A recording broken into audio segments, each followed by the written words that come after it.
Hey guys, and welcome to Doing Things Dan's Way. So I'm up on the trailer here, and we have a problem where the air conditioner, the compressor actually starts up and runs, but the fan doesn't run. So my best guess is that the start capacitor has failed. This is a replacement I went ahead and bought.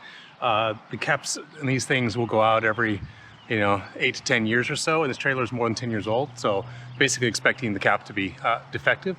So I open it up enough to be able to read off the values of the caps to buy all the caps that are needed to replace it. So I'm just going to show you quickly here, opening it back up and what it looks like to swap them out. So up here there's just 4 screws to pull, and we'll do that first.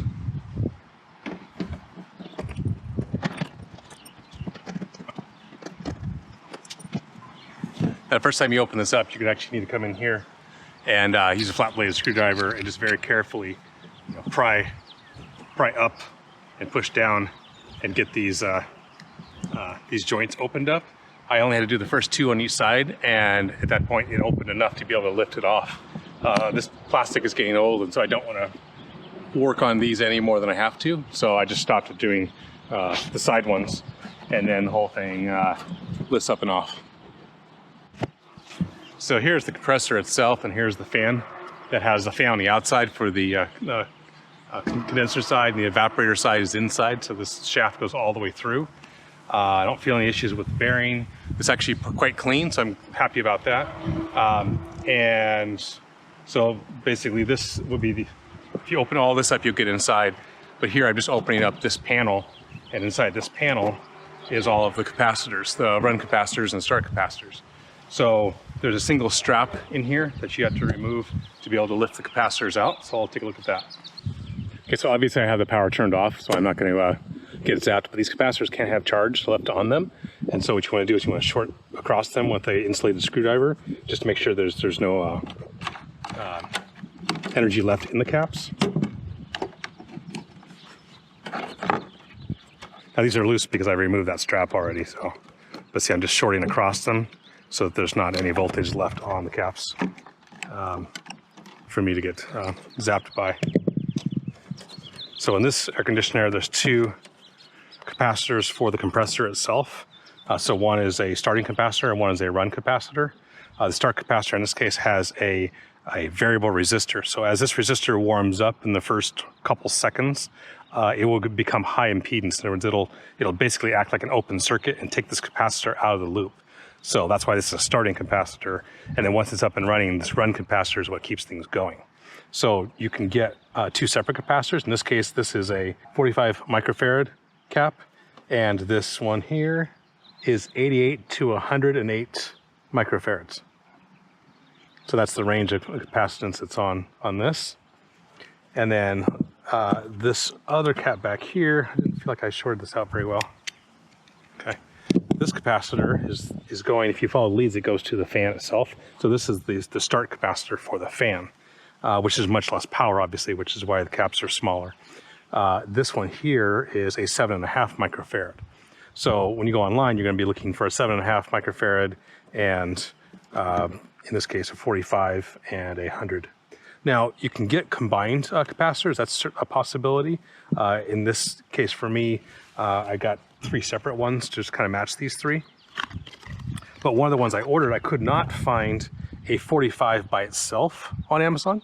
So I found this 45/7.5 designed to run a fan and a compressor. So fan is fan, Herm is hermetically sealed. All I'm going to do here is I'm going to swap out. Let's start with the fan. This is the simplest one here. So this is the 7.5 microfarad. Now notice what was in here before was 370 volts. You want to match the rating as much as possible. Although this cap here, 165 volts AC, it's always okay to go higher. It's the the MFD, which means micro, M for microfarad cap. This range needs to be satisfied. A replacement cap has to be in this range. You don't want to go any lower for sure, and you don't want to try and match it as best as possible, especially on the small numbers. Like 7.5 needs a 7.5. Don't use a 5 and don't use a 10. But I have links in the description down below to Amazon for all of these caps, and you can find them there for sure. So click on my links and you'll get caps that fit. And mechanically, caps come in all different sizes, but as you can see, this combo of 3 just needs to fit in that area. There's nothing super magical about the size. You can make them shorter and bigger around, or taller and narrower. It's just, again, it comes down to just physically, will these fit? So I don't really care that this guy is actually bigger around, because the combination of the 3 that I bought, even though they're actually in different shape, at least that one's a totally different shape, and this one's a little bigger, this combination is not taking up much more room. It just has to fit inside there and get strapped down. So that's all that really matters as far as size. So this is the 7.5 microfarad, 370 or 440 volt versus 7.5 microfarad, 370 volt. So this guy has a little bit higher voltage rating, which kind of implies it'll last a little bit longer. This is also like a cheapy plastic thing, and this is a metal one with bigger volume and more surface area. So I would kind of expect this to last longer. So all we're going to do is just there's no plus or minus on AC capacitors, so it doesn't really matter like what happens there. So we're just going to put them on 2 leads here. It's kind of that simple.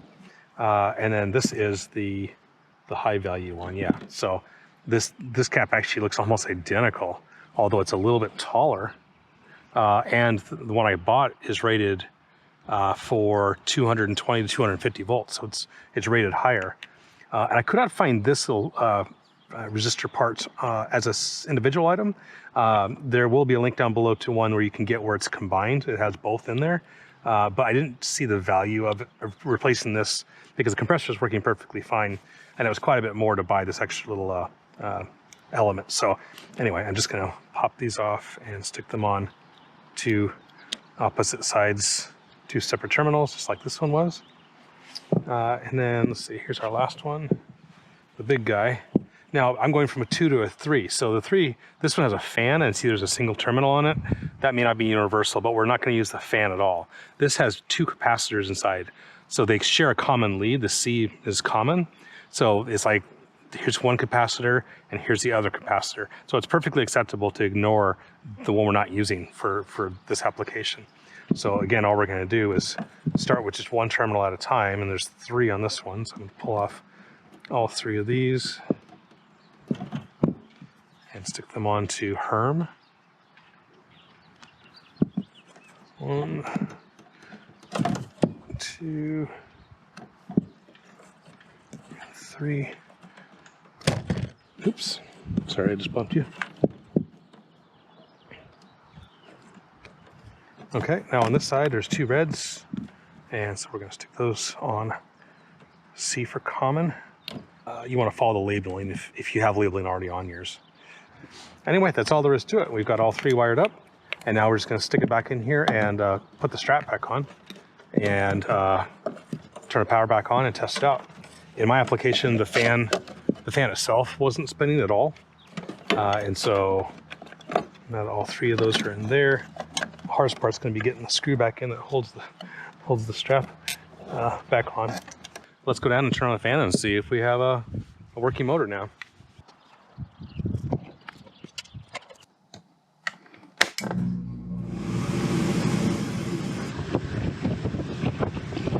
Well, as you can hear, it's back up and running, and it's running well. So swapping out the caps is not that hard. You just got to shut off the power, short out the caps so you know that you're safe, and after that, it's just a mechanical process of swapping out the parts. So all that's left now is to button this up and to get off this roof.